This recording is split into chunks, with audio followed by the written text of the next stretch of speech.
안녕하세요. 사연에 빠지다의 DJ 민영입니다.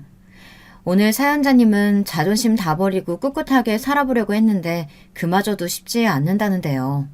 과연 어떤 사연인지 들어보시겠습니다.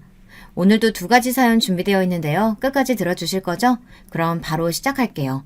구독과 좋아요 잊지 말고 꾹꾹 눌러주세요. 안녕하세요. 저는 40대 유부녀입니다. 저는 대학 교수인 시부모님을 모시고 사는 한 집안의 맏며느리입니다. 요즘 같은 시대에 시부모님을 모시고 산다고 하면 다들 저를 안쓰럽게 바라보시는데요. 젊은 나이에 벌써 시부모 시집살이 하느라 고생이 많다고요. 하지만 현실은 전혀 그렇지 않습니다. 저와 남편이 시부모님을 모신다기보다는 시부모님 댁에 저희가 얹혀 사는 거나 다름없어요. 남편과 저는 직장 생활을 하다가 만났습니다. 결혼하고도 둘 다 직장 생활을 하며 아들 하나 낳고 잘 살고 있었는데요. 얼마 전에 다니던 회사가 부도 처리가 돼서 둘 다 동시에 직장을 잃고 말았어요. 저희 부부는 당장 재취업을 하겠다고 여기저기 이력서부터 넣었습니다. 하지만 나이도 있고 경력도 있다 보니 그마저도 쉽지 않았어요. 그런데 엎친 데 덮친 격으로 집까지 날리고 말았습니다. 당시에 저희 부부에게 아파트가 하나 있었는데 사정이 생겨 그 아파트를 급하게 팔아야 하는 상황이 됐어요. 그래서 할 수 없이 시부모님 댁에 들어와 살게 된 거예요. 지금 당장 다른 방법이 없었던 저희 부부는 염치 없지만 감사한 마음으로 아들을 데리고 시댁에 들어갔어요. 지금 당장 급한 건 남편이나 저나 누구라도 빨리 직장을 구해야 했습니다. 저는 아침에 눈만 뜨면 여기저기 이력서를 넣느라 바쁜데 남편은 저와 달리 태평했어요. 우리 이제 나이도 있는데 지금 와서 어느 회사에서 받아주겠어. 우리 그냥 좋은 자리 잡아서 장사나 하자. 갑자기 장사는 무슨 장사야. 당신 장사해 본 적 있어? 집에서 혼자서 라면 하나 못 끓여 먹는 사람이 도대체 무슨 장사를 한다는 거야. 내가 언제 라면 장사한다고 했어? 장사야 가게만 목 좋은 자리 열어놓으면 직원들이 알아서 하는 거지.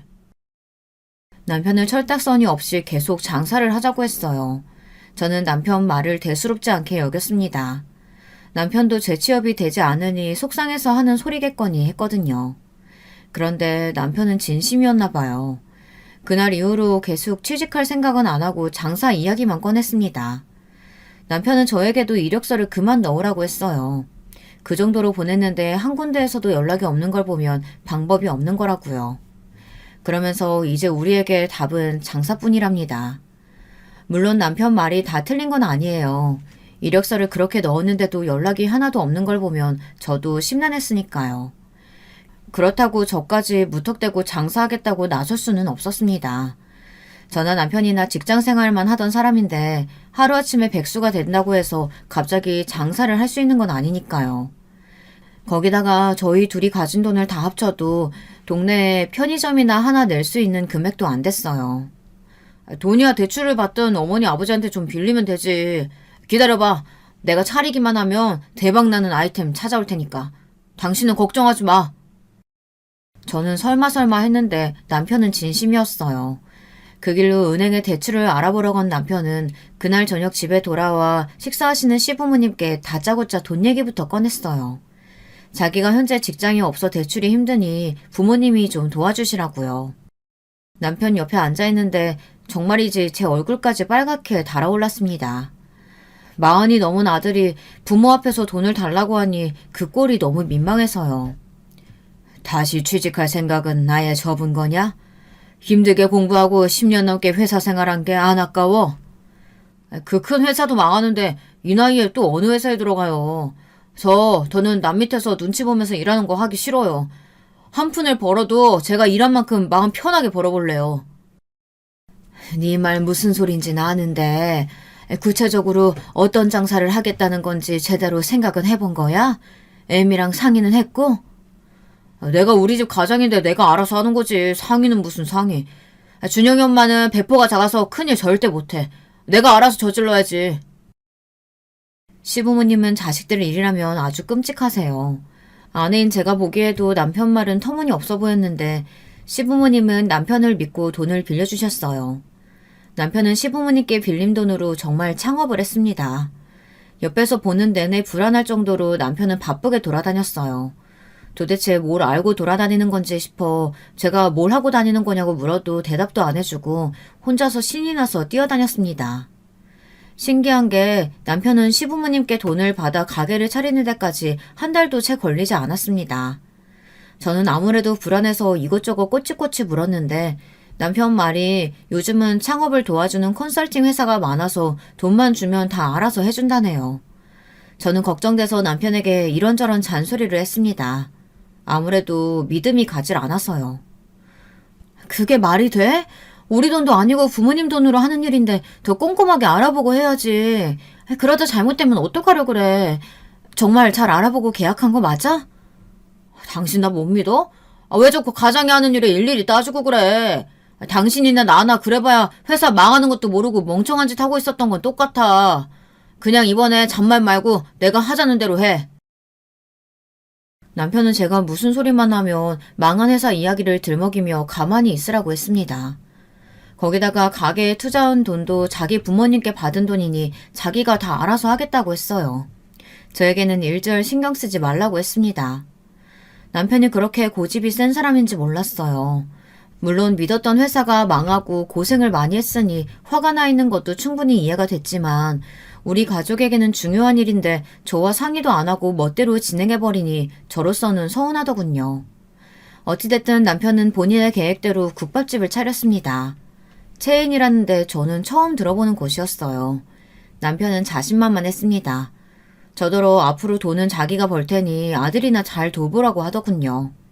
그때까지만 해도 저는 남편을 한번 믿어보자 싶었습니다. 지금까지 사회생활을 10년이나 한 사람이고 한 집안의 가장이니 어련히 알아서 하겠지 싶어서요. 그래도 저는 가만히 있을 수만은 없어서 연신 이력서를 넣으며 아들을 돌봤어요. 남편 가게도 가게지만 언제까지 시부모님 댁에 얹혀만 살 수는 없으니까요. 물론 시부모님은 참 좋으신 분들이에요. 시부모님은 몇 년째 같이 살면서도 싫은 소리 한 번 하신 적이 없어요. 하지만 며느리인 저로서는 눈치를 안 볼 수가 없었습니다. 제가 수입이 없다 보니 자연스레 시부모님께 도움을 받을 수밖에 없었어요. 남편이 장사를 하고 있긴 했지만 시작한 지 얼마 되지 않아서인지 몇 달 동안 생활비 한 번을 제대로 준 적이 없었거든요. 저희 상황을 눈치채신 시부모님께서 저에게 카드를 주셨어요. 생활비로 쓰라고요. 그러다 보니 시부모님이 아무리 눈치를 주지 않으신다고 해도 저로서는 눈치를 보지 않을 수가 없었습니다. 저는 시부모님이 아침에 출근하고 나시면 집안일이며 살림은 제가 다 알아서 했어요. 돈을 벌지 않는 저로서는 당연한 일이라고 생각했습니다. 그런데 시부모님 카드를 쓴다는 게 생각보다 민망할 때가 많더군요. 제가 어디 가서 돈을 쓰든 전부 다 시부모님께 문자가 가다 보니 돈을 쓸 때마다 생각을 해야 했어요. 아들 간식을 산다거나 장을 볼 때는 그래도 괜찮았는데 제 친구들을 만난다거나 현금을 써야 할 일이 있을 때는 아무래도 곤란했죠. 저는 참다 남편에게 생활비 이야기를 슬쩍 꺼냈어요. 시부모님 카드를 언제까지 써야 하냐고요. 그런데 남편 사정이 좋지 않은지 버럭하더군요. 상황이 좋아지면 어련히 알아서 주겠지. 장사도 안 돼서 짜증나 죽겠는데 돈 가지고 쪼아야겠어? 쪼는 게 아니라 매번 돈 쓸 때마다 시부모님 눈치 보는 게 힘드니까 그러는 거지. 팔자 좋은 소리 하고 있네. 당신은 그래도 부모님 카드라도 받아서 쓰잖아. 난 매일 가게 매출 신경 쓰느라 밥도 제대로 못 먹는다고. 본인이 가장이니 앞으로 돈 걱정은 하지 말라던 남편의 패기는 도대체 어디로 갔는지. 저더러 시부모님이 카드라도 줬으니 찍소리 하지 말고 받아 쓰라네요. 도대체 어쩌다 저희 부부가 이렇게 됐는지 모르겠습니다. 경제 상황도 상황이지만 부부 사이도 점점 나빠졌어요. 남편도 힘들고 바빠서 그러는 거겠지만 매일 가게 일에만 신경 쓰느라 가정에는 소홀했어요. 그전에는 그래도 쉬는 날이면 꼬박꼬박 아들과 함께 시간을 보내고는 했는데 가게를 시작하고 나서는 집에 들어오면 자기 바빴습니다. 쉬는 날에도 꼼짝도 안 하고 방에서 잠만 잤어요. 제가 몇 번 깨워서 아들과 시간을 좀 보내라고 해도 남편은 돈도 없는데 어디를 가느냐고 그냥 집에서 영화나 틀어주라고 했습니다. 저는 이대로는 안 되겠다 싶었어요. 이렇게 넋놓고 있다가는 정말 우리 가족에게 희망이 없어 보였습니다. 도저히 남편만 믿고 있을 수는 없어서 저는 아들이 유치원에 가 있는 시간만이라도 일을 해야겠다 싶었습니다. 저는 동네의 작은 마트에서 계산을 받는 아르바이트를 시작했어요. 아르바이트 치고 시급도 더 주고 집에서도 가까워서 저는 만족스러웠습니다. 이렇게 해서라도 현금을 조금이라도 모아둬야 나중에 아들 학원이라도 보내줄 수 있을 것 같아서요. 그런데 그마저도 녹록지 않았습니다. 저는 제가 아르바이트를 하는 게 별일 아니라고 생각했는데 시부모님이 느끼시기에는 그렇지 않았나 봐요. 제가 마트에서 일하고 있다는 사실을 동네 분들에게 들어 알게 되신 시부모님께서 결혼하고 처음으로 제게 화를 내셨어요. 너 힘들까봐 우리가 알아서 카드까지 줬는데 동네 마트 나가서 일하면 어쩌자는 거야? 이 동네가 얼마나 좁은 동네인지 몰라서 그래? 어머님, 아버님이 도와주시는 건 너무 감사해요. 그런데 저로서는 시부모님이 나가서 일하시는데 젊은 며느리가 집에서 놀고 있는 게 아무래도 죄송해서요. 네가 하나는 알고 둘은 모르는구나. 네가 우리 집 며느리인 거 이 동네 사람들 다 아는데 교수 시부모가 며느리 마트에서 일하게 한다고 얼마나 다들 뒤에서 수근거리겠어. 듣고 보니 제가 생각이 짧았습니다. 제가 미처 시부모님 생각을 못했어요. 시부모님은 결혼하신 이후 내내 이 동네에서 사셨는데요.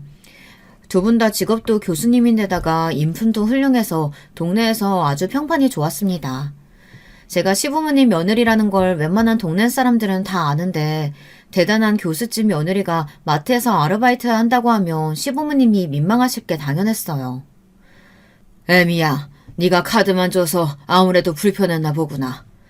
여보, 아예 생활비를 좀 넉넉하게 줘, 넉넉하게. 더군다나 시아버지는 제가 시부모님께서 주신 카드가 부족해서 돈을 벌러 다니신다고 생각하셨어요. 시어머니에게 아예 현금으로 넉넉하게 주라고까지 하셨습니다. 저는 너무 부끄러웠어요. 제가 이 정도로 짐이 되는 사람인가 싶어서요. 저는 시부모님께 죄송해서 어떻게든 시부모님께 도움이 되고 싶었습니다. 그래서 그날부터는 시부모님이 시키지 않으셔도 제가 알아서 시부모님 뒤치다꺼리를 했어요. 집안 살림은 물론이고 시부모님 은행 업무나 세탁, 세차 등등 모든 것을 가리지 않고 도와드리며 비서처럼 일했습니다. 그리고 저도 그 전으로 돌아가기 위해 노력했어요. 제 능력으로 취직이 안 되면 다른 공부라도 해서 다시 시작하고 싶었어요. 그러던 중에 시동생이 결혼을 하게 됐어요. 그때도 바쁜 시부모님을 대신해 제가 도울 수 있는 일은 다 도왔습니다. 시동생이랑 동서도 바빠서 결혼 준비를 하기 어려웠거든요. 시동생은 변호사고 동서는 유명한 의류 매장 사장이에요. 알고 보니 동서의 친정아버지가 패션 회사를 운영하신다고 하더라고요. 동서는 흔한 금수저였어요. 시동생과 동서는 신혼집으로 동서가 원래 살던 집에 들어가 살기로 했대요. 동서가 청담동 토박이라 그 땅값 비싼 청담동 한복판에 30억 넘는 아파트에 살고 있더라고요. 동서가 살던 집으로 시동생이 들어가 사는 게 시부모님은 아무래도 신경 쓰이셨는지 동서 집의 인테리어를 새로 해주기로 하셨어요. 저도 나중에 들은 이야기인데 동서네 처가가 워낙 잘 살다 보니 결혼 준비하는데도 양가가 의견 차이가 좀 있었나 봐요. 동서가 결혼식장이나 신혼여행을 초호화로 하겠다고 해서 시부모님이 좀 당황하셨나 보더라고요. 사업이야 사업하는 분이시라 상관없겠지만 우리는 둘 다 교육자다 보니 몇 천씩 들어가는 호텔 결혼식은 좀 부담되는구나. 오시는 손님들 보기에도 좀 민망하고. 시아버지는 애둘러 말씀하셨어요. 시부모님이 경제적으로 여유가 없으시진 않아도 식사비로 몇 천이나 들어가는 호텔 결혼식은 부담된다고요. 그런데도 동서는 아랑곳하지 않았습니다. 에이, 아버님, 그런 거면 진작 말씀하시지 그랬어요. 제가 아버지한테 말씀드려서 신랑 쪽 식사도 우리가 다 계산하시라고 할게요. 저는 무슨 일이 있어도 꼭 그 호텔에서 결혼해야 돼요. 저보다 못 사는 제 친구들도 다 거기서 했단 말이에요.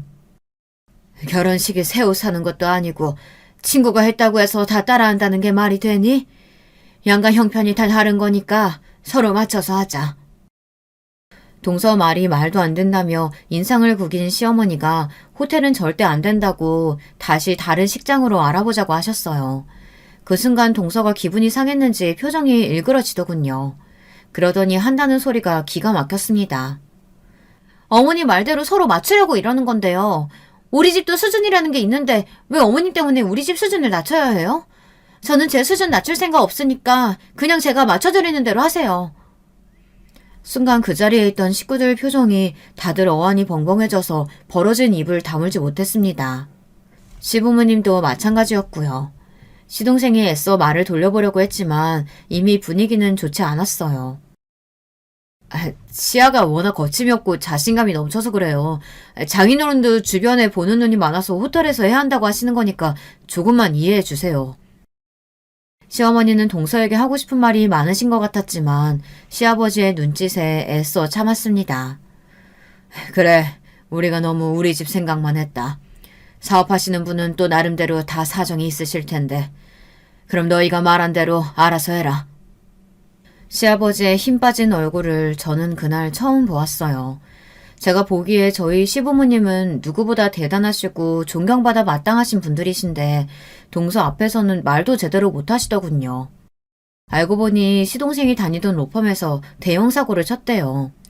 고소를 당해 합의금만 몇 억 소송을 당했다는데 그걸 동서 아버님이 해결해 줬다나 봐요.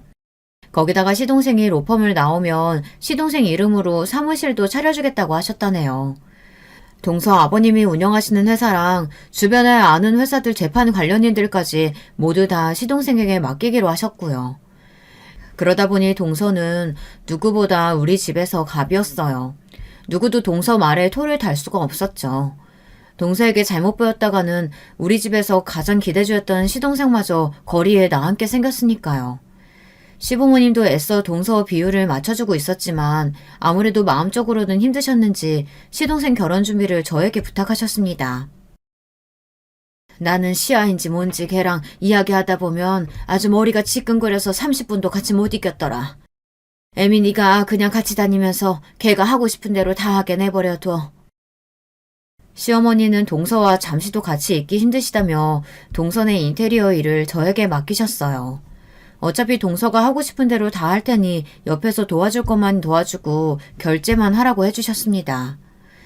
시부모님이 소개해준 인테리어 업체가 있었어요. 오래전부터 시부모님과 잘 아는 사이라고 하셨죠. 저는 아무래도 동서와 상의해야 할 것 같아 시동생에게 연락처를 받아 계속 동서에게 전화했습니다. 그런데 동서가 계속 전화를 받지를 않더군요. 할 수 없이 시동생에게 연락해 인테리어 상담을 해야 하니 어채사람과 청담동 집에 들어가겠다고 했습니다. 동서에게 전해달라고요. 저는 인테리어 상담날이 되어서야 동서를 만나게 됐어요. 그런데 동서는 저를 보고도 아는 척도 안 하고 그냥 지나쳐 버리더군요. 분명 얼마 전에 시댁에서 만났는데도 말이죠. 저는 애써 미소를 지으며 먼저 동서에게 다가가 인사했습니다. 손이 동서가 될 사람이라고요. 그제야 저를 알아본 동서는 저를 신기하게 바라보더군요. 제가 여기까지 올 줄은 몰랐답니다. 어머, 인테리어 업체에서 나온 사람인 줄 알았어요. 아무리 맏며느리라도 그렇지 시동생 결혼하는데 이런 허드렛 일까지 알아봐주고 고생이 많으시네요. 근데 어떡하죠, 형님? 이쪽이 제 스타일이 아니라서 이미 다른 데로 다 결정했는데. 시부모님이 인테리어 업체는 이쪽으로 계약하라고 하셔서 이미 다 결정을 해둔 상태였어요. 동서가 제 전화를 받지 않아 아직 계약금은 보내지 않았지만 구두로 이미 결정한 상태였습니다. 그런데 동서는 이미 다른 인테리어 업자랑 계약을 했다더군요. 내가 말한 업체는 시부모님께서 몇십 년 동안 거래했던 회사예요. 이미 구두상으로 결정해둔 상태니까 이쪽에서 다시 상담 받아보는 거 어때요? 경력도 많으시고 일도 꼼꼼하게 잘하시는데. 저는 동서에게 차분하게 제 생각을 이야기했습니다. 시부모님이 큰돈 들여 인테리어 해주시는 건데 시부모님이 잘 아시는 곳에서 하는 게 맞는 것 같아서요. 그런데 동서는 요즘 아가씨라 그런지 저와 생각이 달랐습니다. 끝까지 자기가 알아본 곳에서 하고 싶다더군요. 회사가 오래됐든 일을 꼼꼼하게 하든 제가 제 눈으로 본 게 아닌데 어떻게 믿어요. 아직 계약금 낸 것도 아니라고 하셨으니까 그냥 취소하세요. 저는 무조건 제가 알아본 업체랑 할 거예요. 그러니까 지금 바로 이쪽으로 계약금 보내주시고요. 동서는 사람을 부리는 데 익숙해서인지 저를 대할 때도 묘하게 자기 아랫사람 대하듯이 했습니다.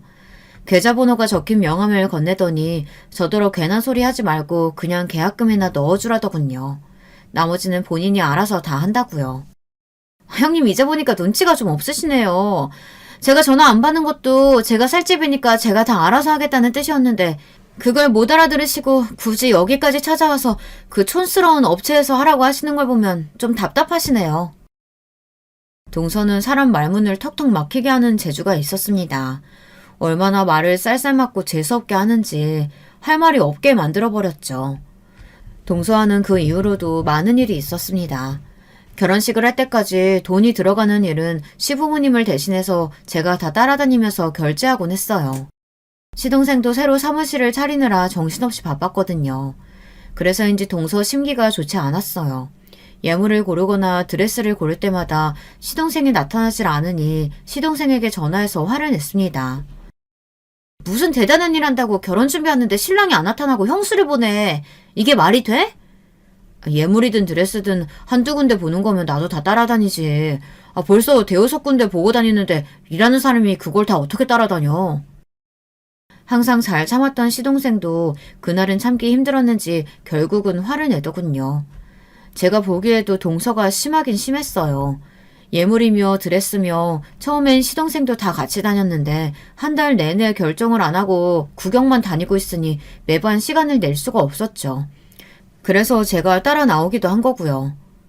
자기, 말 그따위로 할 거야? 인생에 한 번뿐인 결혼식인데 신중하게 생각하고 골라야지. 그리고 자기 사무실도 우리 아빠가 해준 거잖아. 그럼 내가 자기 상사나 다름없는 건데 내가 시키는 대로 해야지. 동서는 정말 막무가내였습니다. 공주님도 이런 공주님이 없었어요. 아무리 중요해도 한두 번이지 한 달 내내 일을 뺄 수는 없잖아. 내가 정말 바빠서 그러는 거니까 자기가 이해해줘. 오늘만 형수님이랑 같이 다니면서 골라. 시동생은 그대로 전화를 끊어버렸는지 동서가 핸드폰에 대고 소리를 막 지르더군요. 시동생 욕을 하면서요. 백화점 안에 있던 사람들이 모두 다 동서를 흘깃거리는데도 동서는 전혀 신경 쓰지 않았습니다. 가만 보면 동서는 화를 잘 참지 못하는 것 같아요. 동서의 모습에 저는 당황스러웠습니다. 동서 예물이랑 드레스를 골라주러 나왔다가 저까지 이게 무슨 망신인가 싶어서요. 그런데 문제는 동서는 시동생에게 화가 난 걸 저에게 풀었다는 겁니다. 그날 함께 들어간 예물숍은 명품이라 굉장히 비쌌는데요. 그런데도 이것저것 많이도 고르더군요. 저도 가진 건 없지만 안목은 좀 있는 편이에요. 그래서 시어머니도 동서와 시동생 결혼식에 저를 믿고 일을 맡겨주신 거고요. 저는 동서가 고른 예물들을 보면서 동서에게 더 어울릴 만한 디자인을 골라줬어요. 그런데 매장 점원이 눈이 휘둥그레지면서 저에게 보는 안목이 있다고 칭찬했습니다. 요즘 제일 잘 나가는 거라고요. 그런데 그 말에 동서 눈빛이 싹 변하더군요. 그러더니 심술이라도 부리듯 잔뜩 골라놓은 예물을 다 하겠다며 저더러 계산을 하라네요. 저는 직원이 말한 금액을 듣고 너무 놀랐어요. 시부모님이 정한 예산보다 2배나 더 비쌌습니다. 저는 예산보다 너무 많이 산 것 같다고 동생에게 이야기하고 시부모님께 연락을 드리고 오겠다고 했습니다. 그러자 동서가 팔짱을 끼더니 콧방귀를 끼더군요. 정말 교수 집안이라더니 왜 이렇게 구질구질해? 그거 얼마나 한다고 일일이 다 허락받고 결제해야 되는 거예요? 동서 아무리 우리끼리 있어도 그렇지 말이 너무 지나친 거 아니야? 시부모님한테 구질구질하다니. 동서는 솔직하고 거침없는 게 아니라 그냥 개념 없는 싸가지였습니다. 이 정도면 못 배워도 너무 못 배워 먹은 거였어요. 뭐야, 인연이 지금 나한테 소리 지른 거야? 내가 형님이라고 불러주니까 진짜 자기가 내 형님이라도 되는 줄 아나. 야, 너 직장도 잘려서 집도 날리고 시댁에 들어가서 빌부터 사는 거라며. 그런 주제에 어디서 훈계질이야. 저는 순간 제 두 귀를 의심했습니다. 동서가 정말 저에게 하는 말이 맞나 싶어서요. 동서는 백화점 명품관 앞에서 저에게 삿대질을 하며 쏘아붙였습니다. 저는 너무 놀라서 동서에게 한마디도 못하고 그대로 집에 왔어요. 얼마나 놀랐는지 집에 올 때까지도 손이 덜덜 떨렸습니다. 동서는 저보다 10살이 어려요. 새까맣게 어린 친구가 자기한테 소리 좀 질렀다고 저더러 소리를 지르며 막말을 하는데 정말 어떻게 해야 할 줄 모르겠더라고요. 그런데 그날 저녁 더 당황스러운 일이 생겼습니다. 식구들과 저녁을 먹는데 시동생이 씩씩거리며 집에 들어왔어요. 그러더니 저를 부르며 주방으로 들어오더군요. 형수, 도대체 우리 시아한테 뭘 어떻게 한 거예요? 시아가 다시는 형수 얼굴 보고 싶지 않다고 앞으로 형수랑 마주치게 하면 나랑 결혼 안 한대요. 오늘 백화점에서 뭘 어떻게 하셨길래 그래요? 적반하장도 유분수지. 동서는 형님인 저에게 반말까지 하며 지랄을 해놓고 저에게 사과는 하지 못할 망정 시동생에게 저 때문에 결혼을 못하겠다고 했다네요. 저는 너무 억울해서 시부모님과 남편 그리고 시동생에게 그날 백화점에서 있었던 일을 다 이야기했어요. 저는 정말 토시 하나 안 빼먹고 있었던 그대로 이야기했습니다. 동서가 저에게 욕을 하며 소리를 지른 것까지 모두 다요. 아유, 정말 시아게는 도대체 가정교육을 어떻게 받은 거니? 정신이 있는 애야 없는 애야? 너 정말 걔랑 결혼할 생각이야? 다행히도 시어머니는 제 편을 들어주셨습니다. 안 그래도 동서가 마음에 안 드셨으니 이 기회에 결혼을 다시 생각해보는 게 어떠냐고요. 그런데 그때 시동생이 난리가 났습니다. 시아 없으면 나 앞으로 어떻게 살라고요? 어머니 아버지가 제 변호사 사무실 차려주실 수 있어요? 무조건 승소할 만한 사건 물어다 주실 수 있냐고요. 저 도와주실 거 아니면 방해는 하지 마세요. 시아는 저한테 지금 마지막 동아줄이에요. 저는 무조건 시아랑 결혼할 거니까 형수님 지금 당장 시아한테 연락해서 제대로 사과하세요. 안 그러면 제 결혼식에 형수 자리는 없어요. 아니 이 녀석이 부모 앞에서 못하는 소리가 없어. 너야말로 지금 당장 형수한테 사과 안 해? 시부모님은 모두 제 편을 드시며 시동생을 나무랐지만 시동생은 저에게 사과할 생각이 없었습니다. 끝까지 저더러 동서에게 연락해 사과하라고 했어요. 거기다가 더 서러웠던 건 남편의 태도였습니다. 시동생이 돌아가고 밤이 되자 저더러 동서에게 연락을 하라고 하더군요. 빨리 연락해서 잘못했다고 실수였다고 말하래요.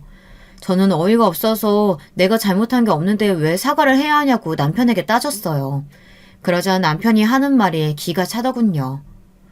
당신은 도대체 누구 남편이야? 당신이 능력도 없고 못나서 내가 시댁에 얹혀 사니까 동서가 나까지 무시하면서 막대하는 건데 당신은 나한테 미안하지도 않아? 미안하긴 뭐가 미안해. 당신이 나한테 미안해야지. 당신은 재수씨 보고도 느끼는 게 없어? 친정이 잘 사니까 시댁에도 떵떵거리고 자기 하고 싶은 말도 다 하고 사는 거잖아. 당신이 능력이 없어서 무시당하는 걸 왜 나한테 떠넘기냐고. 암튼 나는 실패했어도 내 동생이라도 좋은 처가 만나서 성공해야 나한테 콩고물이라도 있으니까 당장 재수씨한테 전화해서 사과해. 빨리! 저는 정말 수치스러웠습니다. 남편에게 저런 소리까지 듣고 제가 더 남편과 살아야 하나 싶었죠. 그 순간만큼은 정말 이혼이 절실했습니다. 저는 정말 구체적으로 이혼을 생각했어요.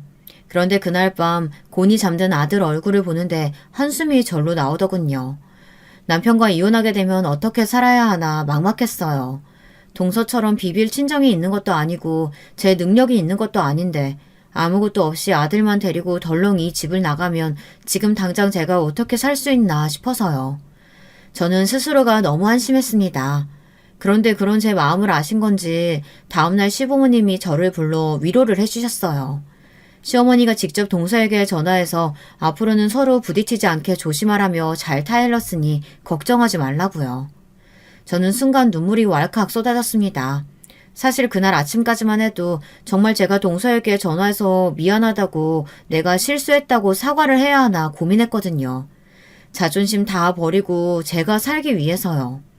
그런데 그런 제 마음을 먼저 아시고 시부모님이 나서서 위로를 해주시니 눈물이 절로 쏟아졌습니다. 사실 시부모님이 동서에게 이야기했다고 해도 동서가 말귀를 알아들을 사람은 아니에요. 단지 결혼식 날 저를 못 들어오게 하지는 않을 정도겠죠. 그렇게 시간이 흘러 동서와 시동생이 결혼을 했습니다. 이제는 정말 저와 동서가 한 가족이 된 거였죠. 결혼하고 한 가족이 됐다고 해도 각자 사는 게 바쁘다 보니 사실 만날 일이 별로 없었어요. 명절이면 동서는 항상 해외여행을 가거나 이런저런 핑계를 대며 시댁에 오지 않았기 때문에 결혼한 이후 더 볼 일이 없었습니다. 시부모님 생신 때나 잠깐 얼굴을 비치고 가는 게 전부였죠. 저도 시부모님도 그게 더 편해서 굳이 동서와 만날 일을 만들지 않았어요. 그러던 중 집안에 격경사가 생겼습니다. 제가 둘째를 임신했을 때 동서도 아이를 가졌어요. 그래서 같은 해에 아이를 낳았습니다. 그 이후로 저는 동서와 다시 부딪힐 수밖에 없었어요. 정확히 말하자면 제가 동서에게 납작 엎드릴 수밖에 없었죠. 남편 가게가 망하기 직전까지 갔어요. 남편이 저나 시부모님께 말하지 않아서 몰랐는데 알고 보니 남편이 시동생에게 빌린 돈이 어마어마하더군요. 사실 정확하게 말하자면 그 돈은 시동생 돈이 아니라 동서 돈이었죠. 시동생에게 1억 가까이 빌려놓고도 남편 가게 재정이 회복되질 않아서 가게를 내놔야 할 지경까지 갔습니다. 남편도 정말 생각이 없는 게 일이 그 지경까지 됐으면 저나 시부모님께 먼저 말했어야지 그런 중요한 이야기를 동서에게 먼저 듣게 했습니다. 그날은 저희 둘째 돌잔치 날이었어요. 첫째 때와 똑같이 집에서 식구들만 불러 간소하게 잔치를 했습니다. 그런데 웬일로 동서가 일찍 왔더군요. 원래 동서는 집안 행사에 항상 주인공처럼 마지막에 등장해 돈봉투만 건네고 사라지거든요. 그런데 그날은 저에게 할 말이 있어서 일찍 온 거였어요. 정확하게 말하자면 저를 가지고 놀고 싶어서 일찍 온 거죠. 주방에서 바쁘게 상을 차리고 있는데 동서가 불쑥 들어오더니 저에게 봉투를 건네더군요. 조카 돌 축하한다면서요. 저는 좋은 날이니 애써 웃으며 고맙다며 봉투를 받았습니다. 그런데 이상한 게 봉투가 좀 가벼웠어요. 마치 안에 아무것도 들어있지 않은 것처럼요. 제 예상이 맞았습니다. 봉투엔 아무것도 들어있지 않았어요. 저는 동서가 실수로 다른 봉투를 건넨 건가 싶어 봉투를 동서에게 보여줬습니다. 안에 아무것도 안 들어있다고요. 그러자 동서가 소리까지 내며 신나서 웃더군요. 맞아요, 빈봉투. 형님이랑 아주버님이 빌린 돈도 하도 안 갚으시길래 봉투 살 돈도 없으신가 해서 제가 봉투 준비했어요. 그 봉투에다가 빌린 돈 좀 빨리 넣어서 갚아주세요. 순간 저는 놀라서 눈이 휘둥그레졌습니다. 동서가 도대체 무슨 소리를 하나 해서요. 뭐야, 쌤아 몰랐어요? 아주버님이 우리 그이한테 돈 빌려갔어요. 아주버님 가게 망하기 직전이라고 도와달라고 사정을 하시더라고요. 어쩜 살 비비고 같이 사는 부부가 그런 중요한 것도 몰라요? 아주버님도 진짜 대책 없다.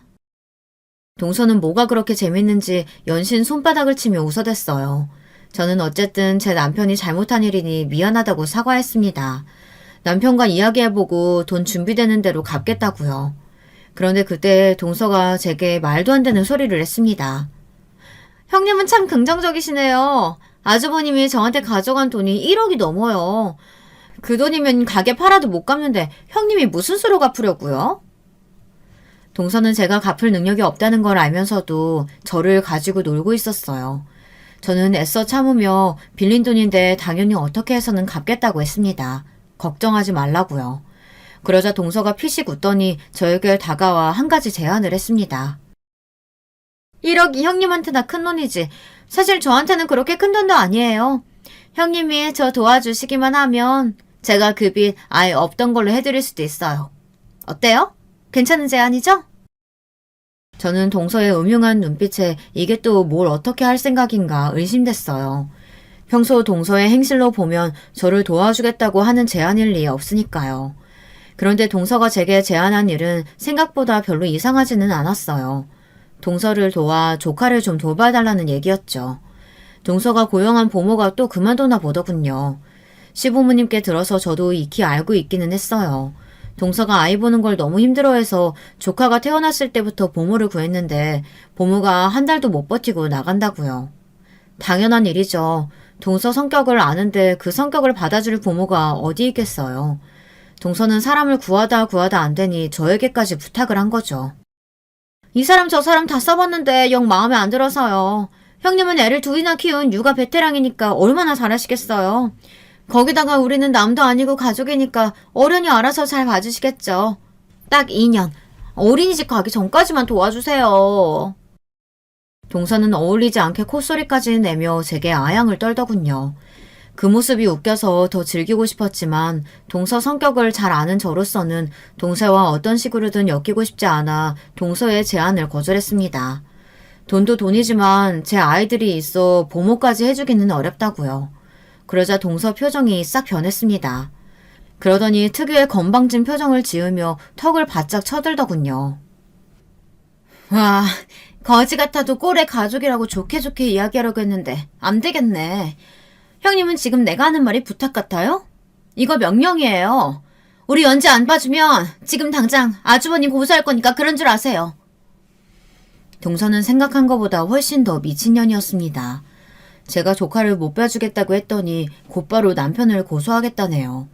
자기를 무시하면 어떻게 되는지 똑똑히 보여주겠다면서 저희 남편 콩밥을 먹게 해주겠대요.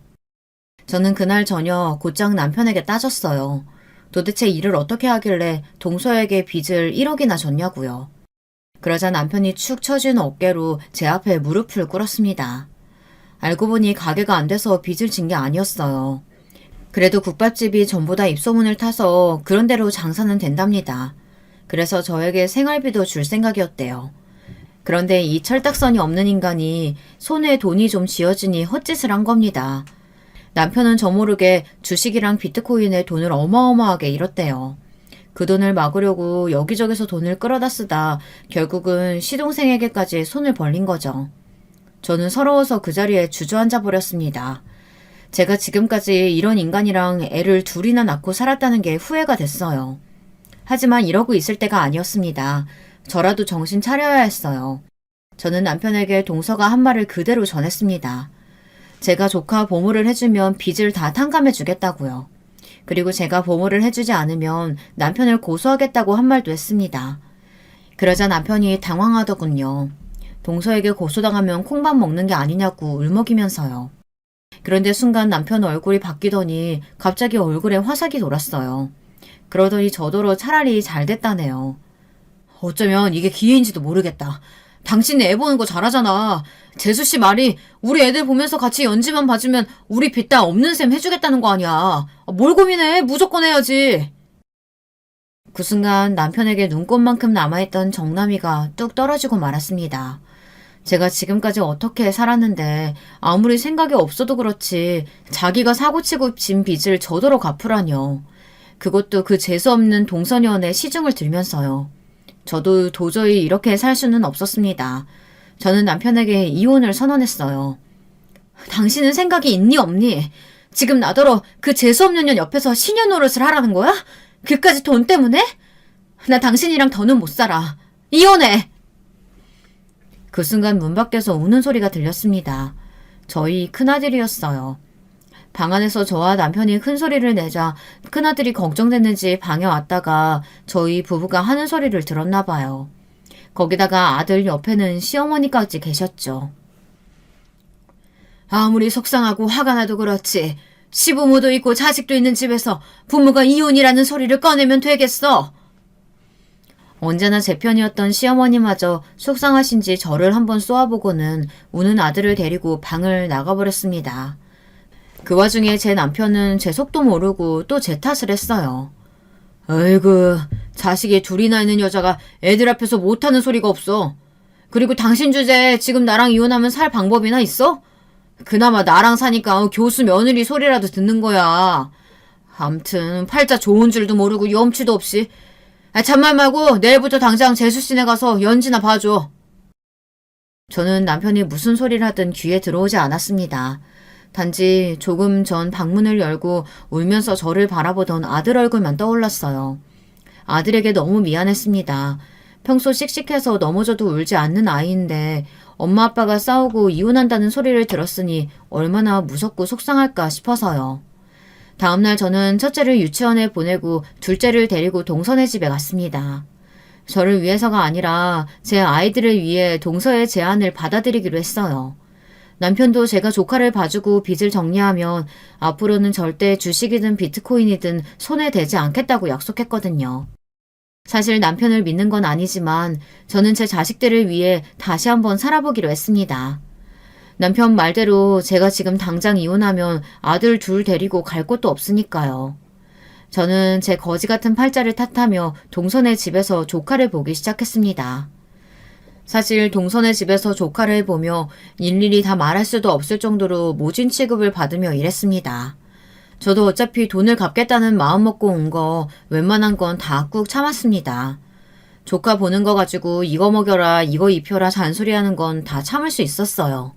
그런데 은근히 제 아들과 차별을 두고 키우라는 식으로 이야기하는 건 못 참겠더라고요. 한 번은 제 아들이 놀다 속이 안 좋아서 이유식 먹을 거를 옷에 다 토했는데요. 제가 여벌옷을 안 가지고 와서 조카 옷을 좀 입혔습니다. 그랬더니 동서가 아주 노발대발 난리를 치더군요. 저는 옷이 아까워서 일어나 싶어 제가 오늘만 입고 빨아다 가져다 주겠다고 했어요. 그러자 동서는 기가 막힌다는 듯 코웃음을 쳤어요. 아, 진짜! 비싼 건데 옷 다 버렸네. 그거 그냥 가져가서 준우 입혀요.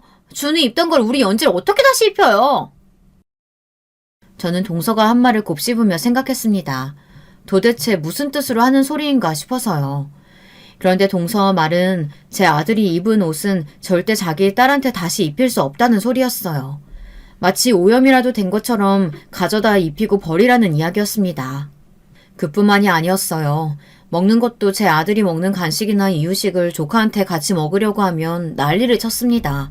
자기 딸이 먹는 건 따로 있으니 절대 같이 먹이지 말라고 했어요.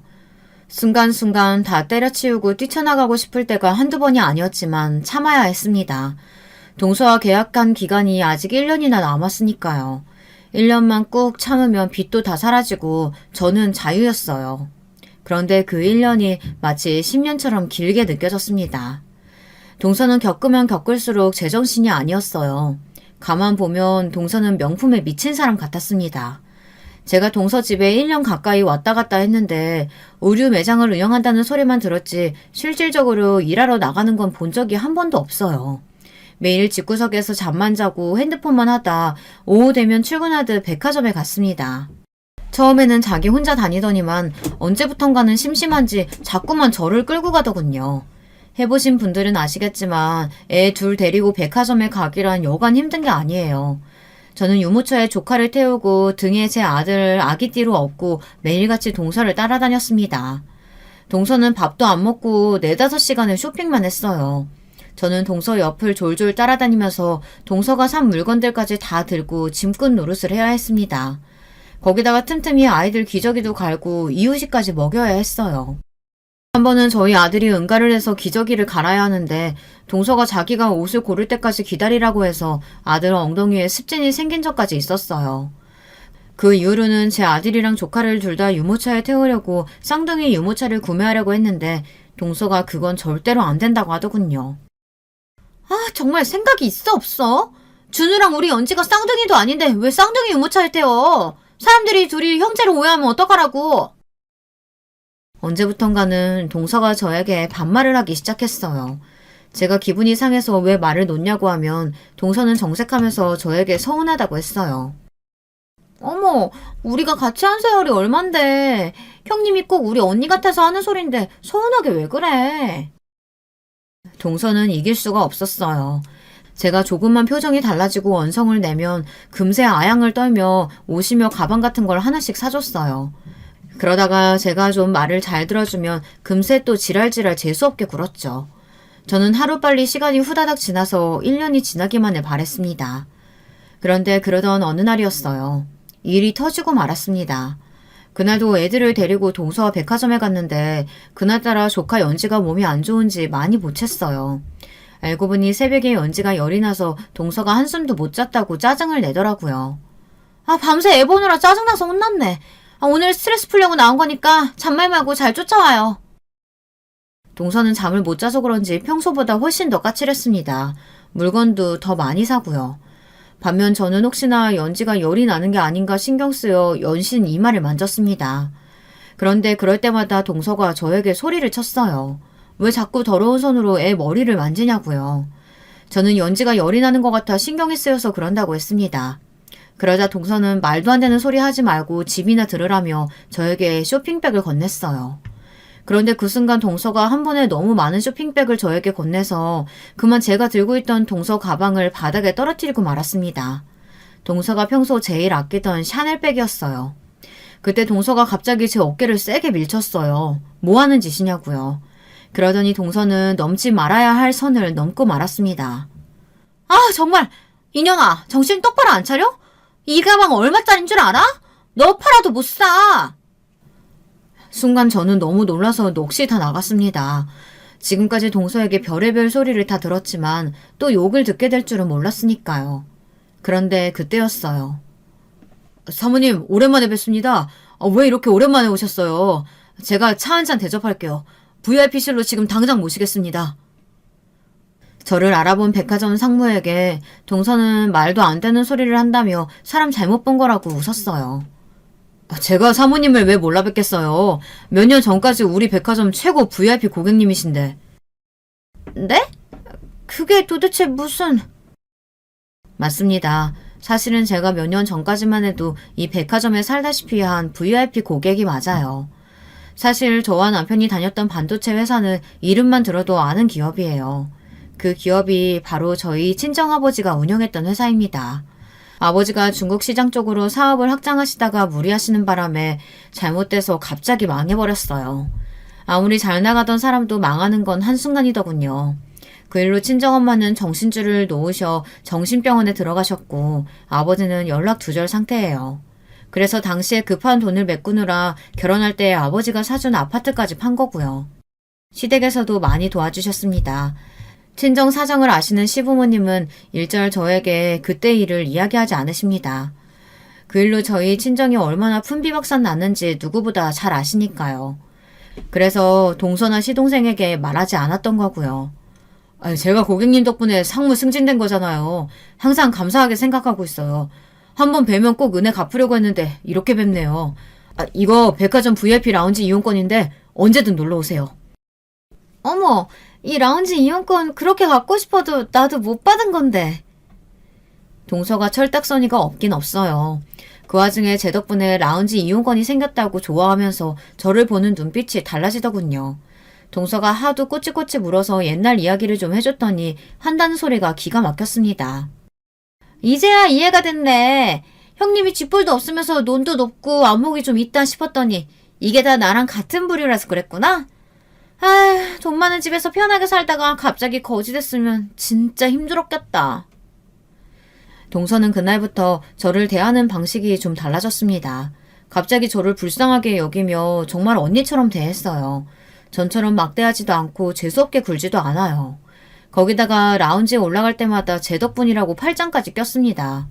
가장 달라진 건 백화점에 갈 때 조카 유모차를 본인이 끈다는 겁니다. 하지만 이제는 제가 달라졌어요. 동서에게 더는 조카를 보지 않겠다고 했습니다. 제가 잘못 생각했어요. 백화점 상무님이 된 직원을 만나고 나니 예전에 당당했던 제 모습이 떠올랐습니다. 그때 제가 돈이 많아서 당당했던 것만은 아니었어요. 저는 동서랑은 다른 사람입니다. 저는 돈이 있든 없든 정직하고 올바르게 살아온 사람이에요. 돈 좀 없다고 해서 동서 앞에서 처량하게 살 사람이 아니라는 거죠. 더는 동서네 집에 안 올 거니까 내 남편 고소할 거면 고소해. 동서가 무슨 짓을 해도 더는 동서 시녀 노릇 안 할 거니까. 그날 이후 저는 동서가 당연히 남편을 고소하고 치사하게 나올 줄 알았어요. 그런데 웬일로 동서는 그냥 넘어갔습니다. 그때 백화점에서 받은 VIP 라운지 이용권만 넘기면 그냥 넘어가 주겠다고 하더군요. 동서도 이제 슬슬 철이 드나 봐요. 저는 요즘 나름대로 잘 지내고 있습니다. 남편도 똑같고 동서도 똑같지만 제 마음이 달라졌어요. 가진 건 없지만 예전의 저로 돌아왔습니다. 당당하고 올바르게 살아가고 있고요. 그리고 다시 이력서도 넣고 있습니다. 아직 연락이 오는 것은 없지만 그래도 포기하지 않고 다시 취업에 성공할 거예요. 여러분이 이런 저를 응원해주세요. 취직도 될 거고 다시 돈도 모아 아이들과 살 집도 구하게 될 거라고요. 지금까지 저희 이야기 들어주셔서 감사합니다. 여러분들도 젊은 날에 당당했던 본인의 모습을 되찾을 수 있기를 바라겠습니다. 여러분, 두 번째 사연 시작하기 전에 좋아요, 구독 꼭 눌러주실 거죠? 그럼 두 번째 사연 바로 시작합니다. 안녕하세요. 저는 경기도에 살고 있는 30대 초반 여자입니다. 결혼을 일찍 한 편이라 벌써 결혼한 지도 5년이 됐네요. 하지만 요즘 5년간의 결혼 생활을 이제 끝내야 하나 말아야 하나 결정해야 하는 기로에 서 있어서 너무 갑갑한 마음에 사연을 신청하게 됐습니다. 남편과 저는 대학교 시절 만났습니다. 학교 선배였던 남편과 우연히 친해졌고 성격이 잘 맞아서 금방 사귀게 됐습니다. 졸업 후 저는 전공과 관련된 회사에 바로 취업을 해서 일을 시작했습니다. 남편은 저와 달리 졸업 후 바로 취업하지 않고 공무원 시험을 본다며 매일매일 독서실에 틀어박혀 공부를 하는 수험생이 됐습니다. 자기 성격에 치열한 경쟁사회에서는 살고 싶지 않다며 자기는 정년이 보장되고 경쟁 없이 편하게 일할 수 있는 공무원이 되고 싶다면서요. 사실 공무원이 편하게 일하는진 잘 모르겠지만 본인 생각에 그게 적성에 맞을 것 같다고 하니 저는 묵묵히 응원하고 기다렸습니다. 사실 남편이 학교 다닐 때에도 공부를 나름 잘하는 편이었고 차분하게 책상에 오래 앉아있는 스타일이라 정말 열심히 한다면 합격할 수 있을 것 같았어요. 공무원 시험 준비를 한 첫 해의 시험은 떨어졌습니다. 공부 기간이 짧았으니 어쩔 수 없는 결과라고 생각했어요. 남편은 너무 실망했지만 최대한 제 나름대로 기운 내라고 맛있는 것도 사 먹이고 위로를 해줬습니다. 평소에도 남편이 공부만 한다고 밥도 잘 못 챙겨 먹고 있는 것 같아서 독서실에서 먹을 수 있는 간단한 간식이라도 자주 사다가 채워주고 일주일에 하루 공부를 쉬는 날에는 공기 좋은 곳에 잠깐이라도 가서 같이 바람 쐬고 평소에 가보고 싶어 했던 식당도 데려가서 밥도 사주고 했습니다. 여름엔 더울까 겨울엔 추울까 계절마다 옷도 사입혀가며 물심양면으로 응원했습니다. 많지도 않은 월급에 적금 들 것도 줄여가긴 했지만 남편한테 쓰는 돈은 아깝지 않다고 생각했습니다. 하지만 제가 이렇게 남편에게 헌신하는 것에 대해서 주변 친구들은 걱정을 하곤 했습니다. 야, 너 그렇게 헌신하다가 오빠가 공무원 합격해서 너 버리면 어떡할래? 아니야, 오빠 그럴 리가 없어. 뭐가 그럴 리가 없어. 사람 일은 모르는 거야. 원래 고시공부 합격하면 뒷바라지 해준 여친 배신하고 새로운 여친 사귀는 사람 많다더라. 그러니까 너도 조심해. 친구들이 이런 얘기를 할 때마다 겉으로는 아니라고 했지만 걱정을 아예 안 했다면 거짓말이겠지요. 하지만 제 걱정과는 달리 배신당할 일은 일어나지 않았습니다. 남편이 공무원 시험에 2년 연속 떨어지고 공부를 포기했거든요. 솔직히 3년은 할 줄 알았는데 생각보다 끈기가 없었나 봅니다. 남편은 공무원 시험을 포기한 후 대충 스펙에 맞춰서 작은 중소기업에 취직했습니다. 공무원 시험을 포기한 게 아깝긴 했지만 한편으론 다행이란 생각도 들었습니다. 언제 합격할지 모르는 공무원 시험 뒷바라지 하면서 기다리는 것보단 적은 월급이라도 같이 모으다 보면 금방 결혼자금 모으고 행복한 결혼 생활을 할 수 있을 것 같았거든요. 그 이후 남편은 취직해서 나름 회사에 잘 적응하며 다녔고 얼마 지나지 않아 저에게 프로포즈를 했습니다. 수연아, 나랑 결혼하자. 내가 모은 돈도 없고 아직 부족하지만 행복하게 해줄게. 라면서요. 솔직히 프로포즈를 받은 당시에는 기쁨 반 걱정 반이었습니다. 아니, 걱정보다는 황당이라고 할까요? 이제 막 취업했는데 결혼이라니. 전 사실 남편이 취직하고 몇 년 동안은 같이 돈 벌면서 결혼자금 차근차근 모아서 빨라도 2, 3년 후쯤을 생각하고 있었는데 모은 돈도 하나 없이 결혼이라뇨. 제 나이가 아직 20대 중후반이라 아직 결혼하기엔 이른 것도 있기도 했고요. 공부만 하느라 세상 물정을 모르나 하는 생각도 했습니다. 하지만 남편과 오래 사귀기도 했고 언젠가 결혼을 한다면 남편과 하겠다고 생각하고 있었어서 그 시기가 조금 당겨질 뿐이라고 생각하니 별 문제가 안 된다는 생각이 들었습니다. 그래서 저는 프로포즈를 받아주고 남편과 서로 결혼에 대해 구체적으로 얘기하게 됐어요. 얘기하다 보니 제일 중요한 건 아무래도 집 문제였습니다. 남편은 이제 막 취업했으니 당연히 모은 돈이 하나도 없었고요. 저도 직장 생활하면서 모은 돈이 약 3천만 원 가량이었습니다. 결혼식 비용에 신혼집까지 구하기엔 택도 없는 돈이었죠. 그때 남편이 말했습니다. 내가 안 그래도 부모님이랑 상의 좀 해봤거든? 그랬더니 좋은 방법이 있더라고. 뭔데? 우리 부모님 집 있잖아. 너도 저번에 한번 와봐서 알지? 거기 방 하나가 남거든? 거기서 당분간 살면서 돈 모으는 건 어때? 뭐? 나보고 시댁에 들어가서 살라고? 아니, 평생 거기서 살자는 게 아니라 우리 돈 모아서 이사 가려면 적어도 5년은 있어야 되니까 딱 5년만 거기서 살자. 전 굳어가는 표정을 숨길 수 없었습니다. 제 주변 친구들 중엔 아무도 시댁에 사는 사람이 없었습니다. 5년만 시댁에서 살자뇨. 정말 청천벽력 같았습니다. 솔직히 말이 5년이지 그때까지 이사 갈 만큼 돈이 모인다는 보장도 없고 또 혹시 아이라도 생긴다면 더욱더 분가하기 힘들 것 같았습니다. 전 제 걱정을 남편한테 얘기해봤습니다. 오빠, 5년이 될지 10년이 될지 어떻게 알아? 난 그건 싫은데.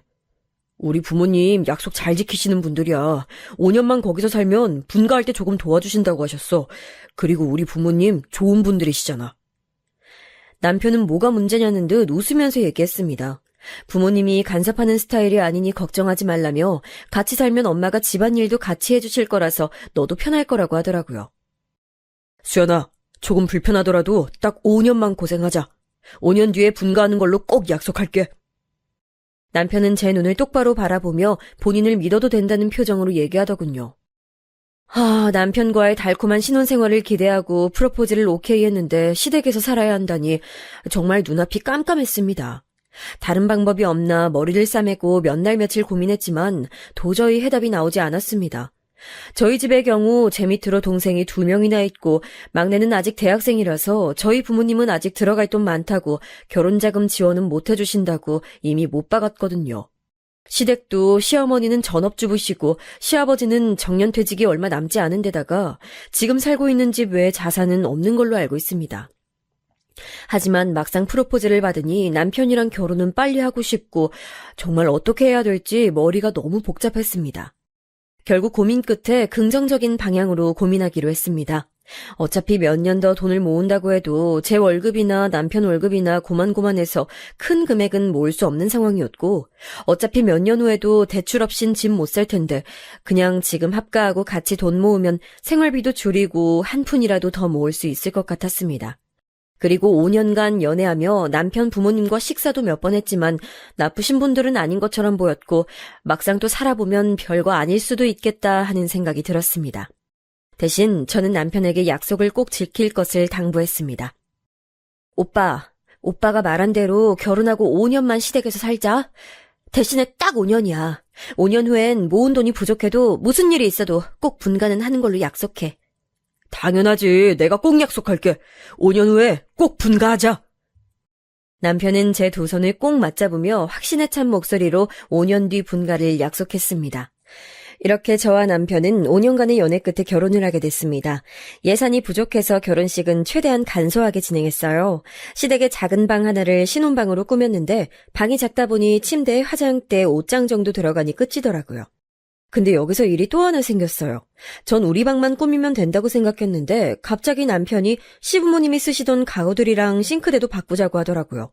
어차피 앞으로 우리도 같이 쓸 거니 이왕 쓰는 거 새 걸로 바꿔서 쓰자면서요. 겉으로 보기엔 멀쩡해 보여도 오래된 가구들이라 바꿀 때가 됐다고요. 전 굳이 그래야 하나 싶어서 남편에게 물었습니다.